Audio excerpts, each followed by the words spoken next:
said, it doesn't mean that it can't be accomplished at some point. I mean, he continues to do this, continues to play well, and the team continues to win with him as the quarterback. Yeah, then I think it'll end up being a difficult decision, and maybe not all that difficult, and one that you just end up going with him. It's premature for me now, right? But confidence is a interesting thing, and all of a sudden you get a quarterback playing with a lot of confidence. The team starts to develop that confidence as well. Overreaction for now. For now. For now. He's our starting quarterback. For now. For now. Fair enough. It's definitely an overreaction for me, but Tim is right. Confidence is a stain that you can't wipe off.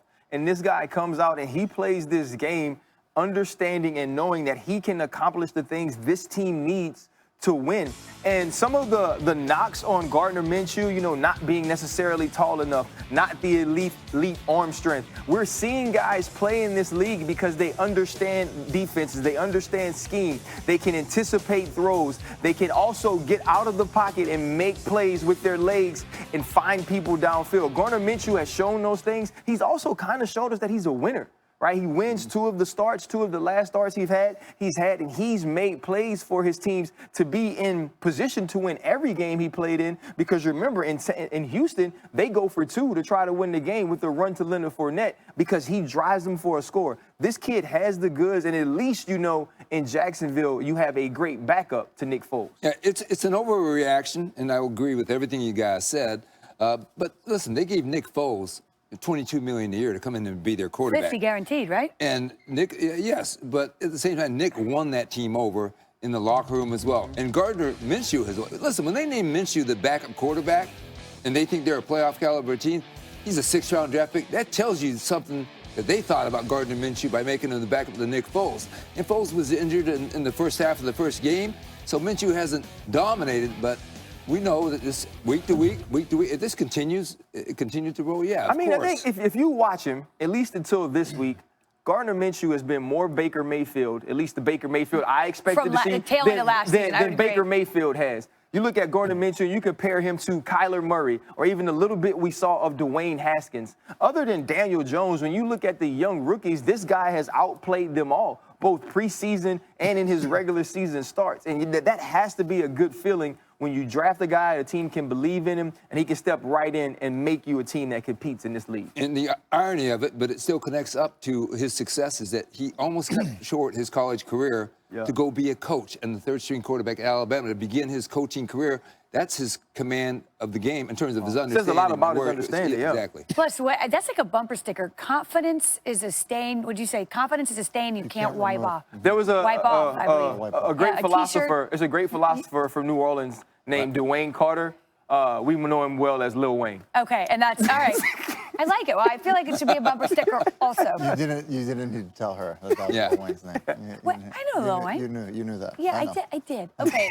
Anyway, speaking of New Orleans, Sunday night's matchup saw the Saints improved to 2-0 without Drew Brees. You're the worst, Tim. Despite becoming the first Saints team since '98 to win without scoring a touchdown. Meanwhile, Ezekiel Elliott managed just 1.9 yards per rush. That is the second lowest total of his career. But you can thank the defense for those 2 wins in large part. The Saints have allowed 9 fewer points per game since Drew Brees went down. They've also produced big plays. New Orleans scored 2 non-offensive touchdowns at Seattle last week, then forced the Cowboys to commit 3 turnovers last night. And it's almost as if that Saints defense got the memo. Look, we're without our starting quarterback, and we've got to pick up the slack here. So on Overreaction Monday, I'll say this. The Saints are still the best team in the NFC. Mort. I'm going to say overreaction because I believe that the Philadelphia Eagles, they're 2-2, but bottom line is the Eagles, to me, when they get healthier, I think that team is the best team in the NFC. The Saints are a close second, but I think they would have a pretty good argument, the Saints do, because, listen, Drew Brees has missed 2 games. They've won 2 games.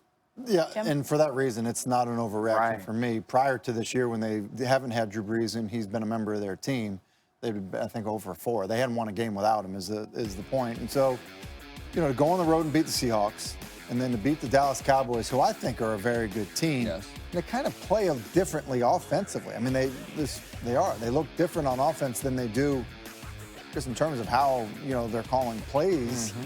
And so it's their defense that's been carrying them, which I think is a great thing for a team. Yeah. It kind of weathers you, Yeah. to be ready to win games in different ways when it matters the most. This is not an overreaction for me.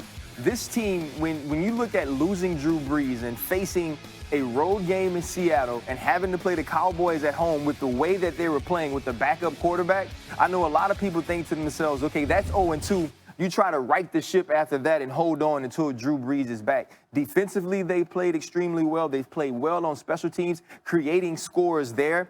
And at least watching this team play right now and thinking about Drew Brees coming back on a neutral field, I take the New Orleans Saints over the Kansas City Chiefs, over the New England Patriots. Wow. I believe that when Drew Brees gets back, if they can continue to play the way that they're playing in the other two phases of the game, that this is the best team, not only in the NFC, but can be the best team in the NFL. Their defense did get back Sheldon Rankins, who they lost to an ACL late last year, and so he was in his first game last night. So listen, maybe you're talking me into the other reaction. Yeah, listen, and you know what? I'll say this all seriousness with confidence. If they can do this without their quarterback, and if that defense You know what that'll be like? can produce, then when he does come back, you It'll be talk like a about stain. Yeah, that you that can't you wipe can't off. wash off. You Wipe off. And you also have to Excuse me. think about it as well. Think about this team when Drew Brees was racking up records and they were scoring at such a prolific rate, and they still couldn't win games. There were times this defense was so bad they could score 40 and lose. And now you have a game where you don't score a touchdown, the first since 1998 that they have actually won. This is a totally different team, and the way that Sean Payton is coaching is different as You mean well. it's a team game? It is a team I can't game. believe that. I thought it was all about quarterbacks. Yeah, well, but Tim thinks so, but it's not true. New on NFL Live from our ESPN Cowboys reporter, Todd Archer.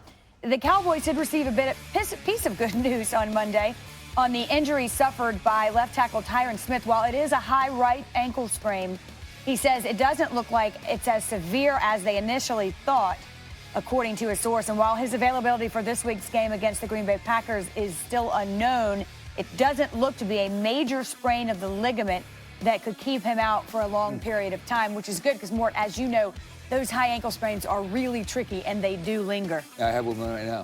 Yeah.